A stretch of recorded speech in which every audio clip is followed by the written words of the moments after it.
completamente a vida dele. Quem vai contar essa história pra gente agora é o nosso querido Joelson Jordano. Eu trabalhava como fiscal de loja.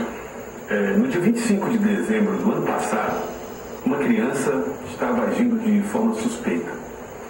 Eu decidi então acompanhá-la. Daí aconteceu o que eu estava imaginando. Ela estava roubando. Isso mesmo, roubando uma criança de 11 anos. Eu pensei em desistir de abordá-la, mas aí eu percebi que eu não poderia deixar de fazer o meu trabalho, muito menos deixar de dar os conselhos a ela.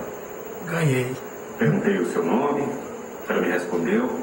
E logo chegou e perguntou o que estava acontecendo ali naquele ambiente. Eu respondi.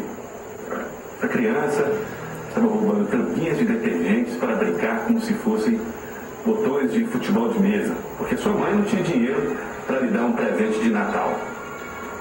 O gerente então determinou que eu chamasse a polícia. Como eu não poderia agir de forma diferente, segui com o procedimento de acordo com o que ele me havia ordenado. Mas chegando ao depósito, eu chamei a criança e tive uma longa conversa com ela. E resolvi ligar para sua mãe. Informei a criança que eu preferi chamar a mãe dela para explicar o que havia acontecido do que entregá-la à polícia. A mãe chorou muito, me agradeceu por tudo, até disse que traria um bolo para mim. Eu desejei aos dois, mãe e filho, um Feliz Natal. O meu não foi mais o mesmo desde aquele momento. Horas depois, o gerente me perguntou pela criança e eu respondi o que eu havia feito. Em 3 dias, eu fui demitido.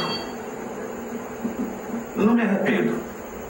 Entreguei nas mãos de Deus e disse, seja como o Senhor quiser. Depois eu soube pelos meus ex-colegas que a mãe da criança foi até o meu antigo local de trabalho e levou um bolo como havia prometido. No mês seguinte, eu fui contratado por outra empresa que hoje me paga o dobro do que eu ganhava. Eu nunca deixei de acreditar em Deus e muito menos em Papai Noel. Sempre tive e sempre terei fé. Tá aí a mensagem, a história de fé emocionante do livro aí ao lado do Papai Noel.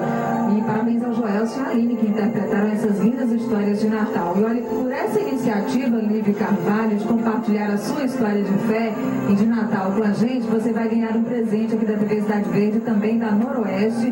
Você vai ganhar um vale compras no valor de R$300. A nossa produção vai entrar em contato com você. Você vai garantir aí um bom Natal. Parabéns e um Feliz Natal. Muito obrigada mais uma vez. Valeu. Olha, nós vamos continuar revelando os nossos